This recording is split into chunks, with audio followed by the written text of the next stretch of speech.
What is going on, everyone? Welcome to my channel. My name is Nick. I'm your host. Today we are in the capital city of the state of Texas, Austin. We are going to visit the grave sites of two Texas Rangers who hunted down and killed Bonnie and Clyde, the one and only Frank Hamer and the one and only Manny Galt. We're going to do a couple things. We're going to start our video here, and then we're going over the state line into Louisiana, just outside of Gibbsland. And we're going to see the exact place where they put an end to Bonnie and Clyde. How did Texas lawman, Texas Ranger Frank Hamer get involved with Bonnie and Clyde? Early 1934, Hamer was paid a visit by Texas prison superintendent Lee Simmons. Bonnie and Clyde and their associates had already been at large for about 2 years, avoiding capture through the South and the Midwest, stolen cars, firearms. You all know the story of Bonnie and Clyde. I always like to give a big shout out and thanks to findagrave.com, because you can find the cemetery easy, but finding where these folks are buried is a lot more difficult. Now, we drove in, here's the entrance of the cemetery. We drove in, actually did a big loop around, but it looks like Frank Hamer and Manny Galt are both buried right in the front somewhere. Let me pull up my maps, see if I can find them. Okay, I'm not 100%, but I have a feeling because, oh yeah, you see that cross straight ahead, center of your screen? It says Texas Ranger on it. Now, not sure how many exact Texas Rangers are buried. Oh, let's see. Holy cow. Whoa. I didn't know they were literally like right next to each other. Look at that. There's the two of them in one shot. You could see both crosses left, right of your screen. It says Texas Ranger. Holy cow. So this is easy. I didn't think it was going to be that easy, but wow. The one and only Frank Hamer is buried 6 feet below us. Holy cow. And there's even a baseball here. Shells. It says Texas Rangers. Looks like fake flowers, yeah. Holy cow. Let's just see. Oh my gosh, that's so... Oh, that's going to focus. I don't know. Wow. Somebody left this. That's so nice. Wow, and this is the one and only Frank A. Hamer, March 17th, 1884. Died July 10th, 1955. Captain, Texas Rangers. Holy cow. And that's so cool. Look at this cross.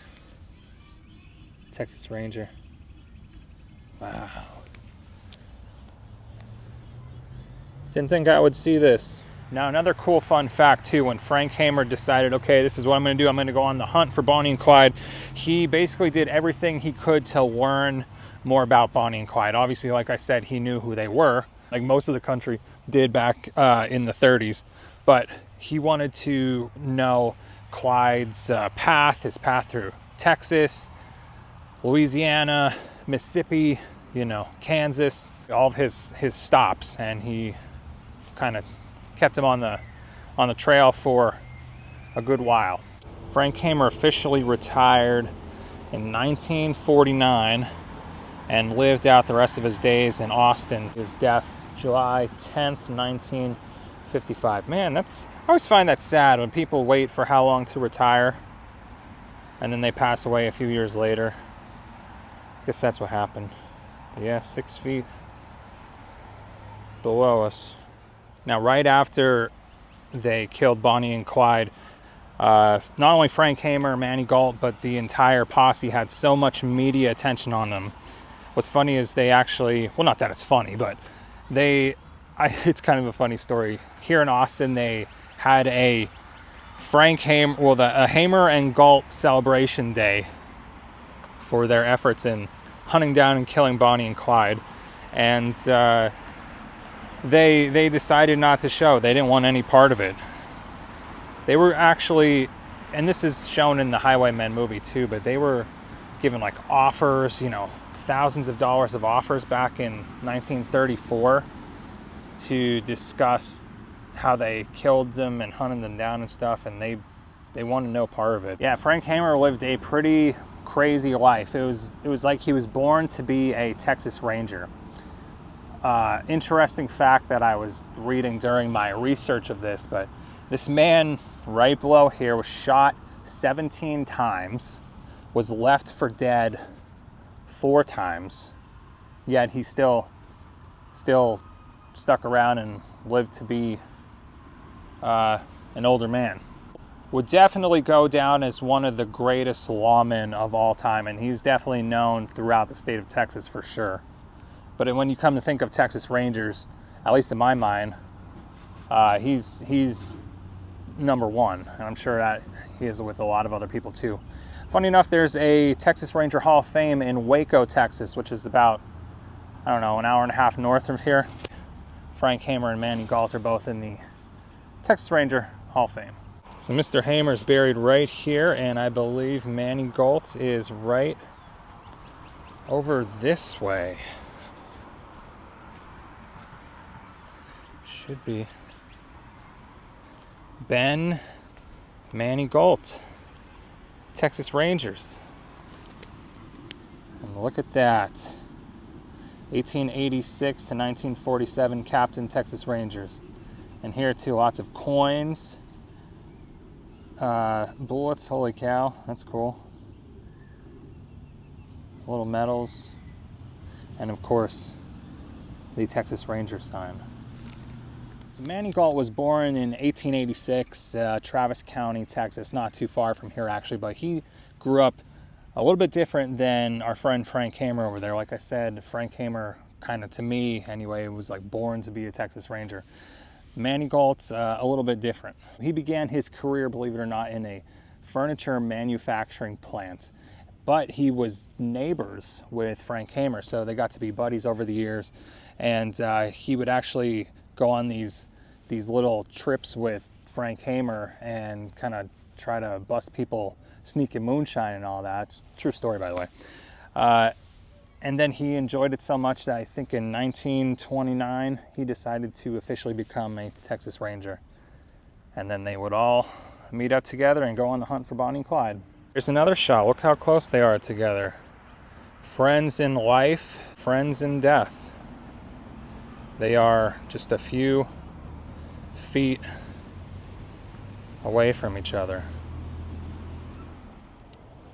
Also have to show some love for Rebecca Johnson Galt, Manny's wife, who is buried right beside him. She died in 1955. He was a couple years earlier in 47. And next to Frank Hamer is his wife, Gladys Johnson Hamer. She was, 22 years after Frank, she lived.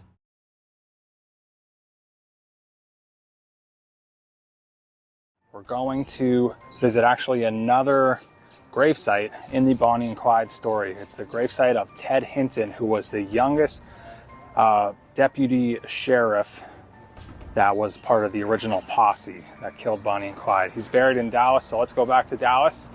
Sparkman Hillcrest Cemetery. I'll see you there. So Ted Hinton.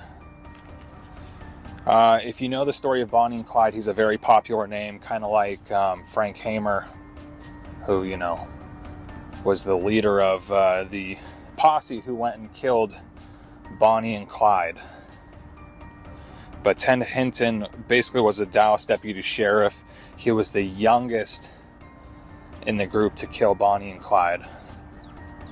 He was also, he went to school with Bonnie and knew her. Look who it is. Ted Hinton. I've been here a couple times to this cemetery, and I never visited his grave. So it looks like he's buried here with his wife, Grace, both born in 1904. He passed in 1977 and she passed in 1962. And he is right below us, the famous Ted Hinton. All right, y'all. Now we are heading to the next location I'm sure a lot of you are waiting to see.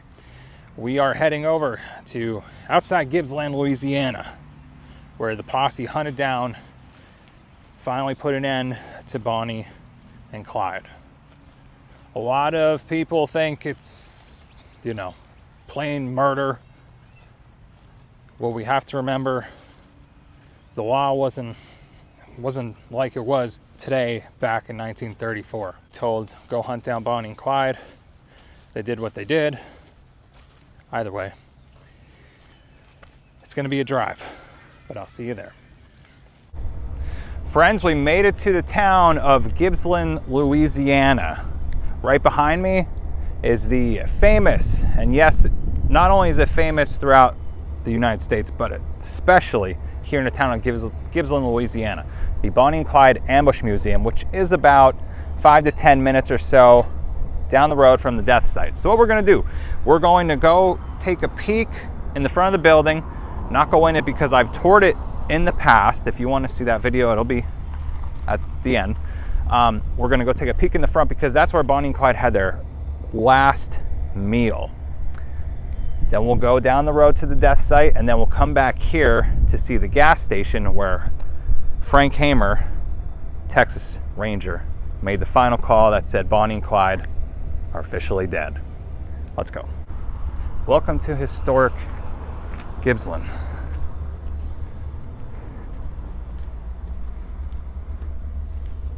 It's been about 4 years since I've been here. We are approaching the cafe. We'll go read the sign in front, but I just wanted to check out these cars. I don't remember this being here last time.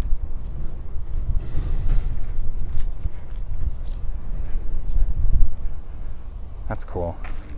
I think they do this every year. One of these years I'm gonna make it out here, but every year I think they do the Bonnie and Clyde ambush reenactment around the death date. Bonnie and Clyde.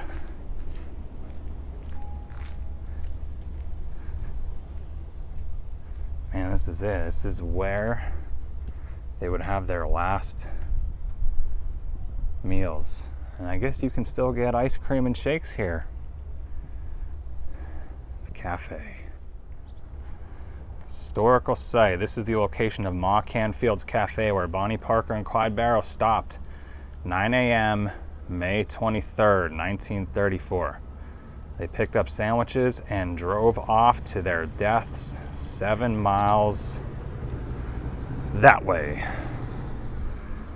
Now, like I said, we are not touring the museum. We did it before. We have a lot of stops to make today. But if you're in this area or in the state of Louisiana or passing through here, 100% stop and check it out. Now I think, because like I said, this is still the same building. Oh, there they are. I think Bonnie and Clyde would have parked somewhere around the back. I doubt they would have parked on the main road. I bet you they would have parked somewhere in the back. Walked in here just like so. Grabbed their sandwiches to go. Yes, that kind of rhymed. Actually, from what I remember, in the museum, I believe they have the original cash register that was here when these two came in to pick up sandwiches. And it's been a while since I've been here. Like I said, almost 4 years. I parked and then we drove, and I think I got it on video, the full ride, the final ride of Bonnie and Clyde. Anyway, let's go pick up my wife Nicole, my baby girl, and we're going to take the drive down to the Bonnie and Clyde death spot, the famous ambush site. See you there.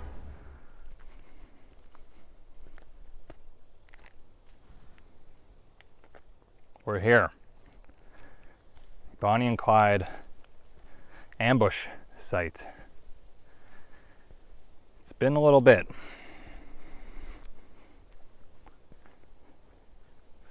Behind me are the markers. I'll go talk about that. There's the road. We have a lot to talk about, but I'm excited. Let's go check out the markers. Wow, they must have painted over this. It was like white the last time I was here. This site, May 23rd, 1934. Clyde Barrow and Bonnie Parker were killed by law enforcement officers. And as you can see, it's been shot to death. I know everyone, not everyone, but a lot of people have commented in my previous video saying like it's such a shame people shoot this. I totally agree. Like, guys, just leave it alone. Who cares? Bullets on top, just leave it alone. We don't need to shoot it or take pieces of it. And the other marker on this site, May 23rd, 1934, 9:15 a.m. The infamous outlaws Bonnie Parker and Clyde Barrow met their demise at the hands of these dedicated law enforcement officials. Right there, Mr. Frank Hamer,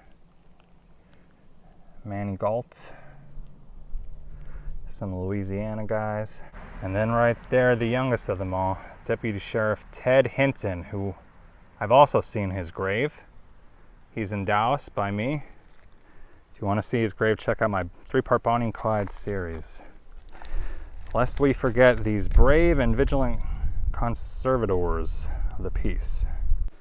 After 102 days of the Texas Rangers, Frank Hamer and Manny Galt, after 102 days of tracking them down, they finally got a break when one of the Barrow Gang members, Henry Methvin, his father, who was fearful for his family and son's safety, agreed to help steer the criminals into the hands of the Texas Rangers. On the morning of May 23rd, 1934, Bonnie and Clyde expected to return to the Methvin home, which they frequently would stop at. Henry Methvin's father, Ivy, was instructed to park his truck on the main road into town. This used to be the main road, and pretend like he was changing a tire, right? So if you can imagine back then, Henry Methvin right here, pretending to change his tire. Around 9:15 a.m., May 23rd, Bonnie and Clyde came flying down this road in their Ford V8. Now, supposedly, depending on your sources, but supposedly Texas Ranger Frank Hamer planned to take Bonnie and Clyde alive. But as the story goes, that plan kind of evaporated when out of nowhere a logging truck came down. There was confusion. One of the deputies, we don't know who exactly, fired, and then all hell broke loose. Some reports say 160, 200, 250, over 300 rounds.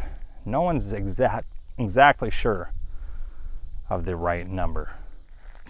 But as we know, they got a heck of a lot of bullets, not only in the car, but everywhere.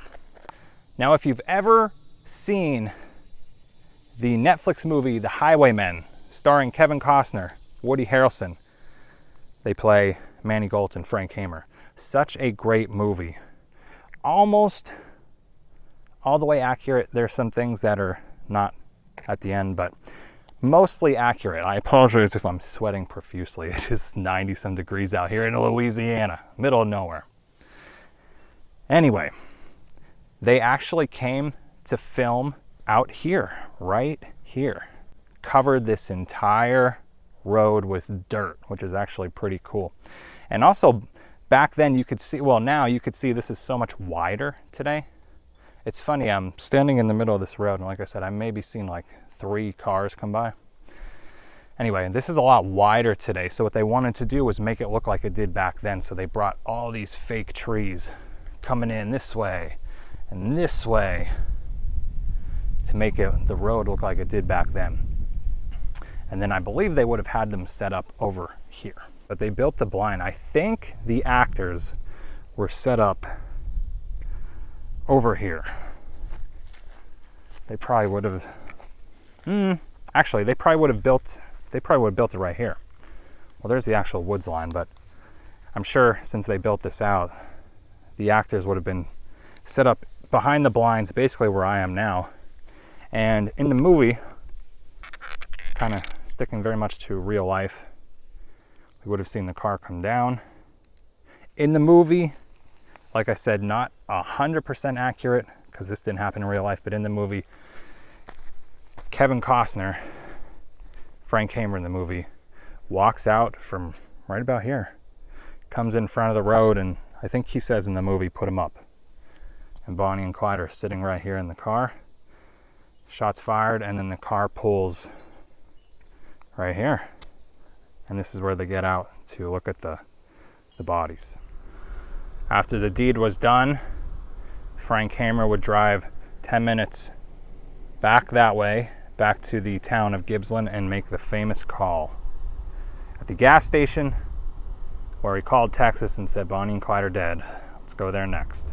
Alrighty, we've made it back to where we started at the Bonnie and Clyde Ambush Museum. Now, I wanted to come back here as long as I don't get hit by a car. There's not much traffic going on, but that's okay. I wanted to come back here and show you the gas station that after Bonnie and Clyde were dead, Texas Ranger Frank Hamer came and made the call from payphone that was right at this gas station. We're going to show you it now. What's interesting about this gas station is I've had multiple people comment saying this is no longer here, it was torn down. I think they get confused because yes, the Barrow family, Clyde's father, Henry, had a filling station that they grew up in. Yes, that is no longer here, torn down, but I've had people comment in this specific video that I made here that have said it's torn down. Well, I'm here to confirm it is still here today. Let's go see this sign.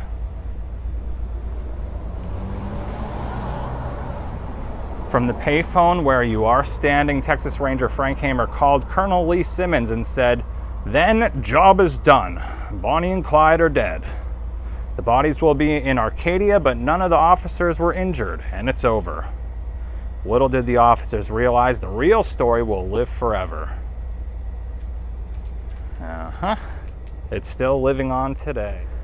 I guess in my original video, like I said, I made this when I was like first starting out in YouTube 4 years ago or so.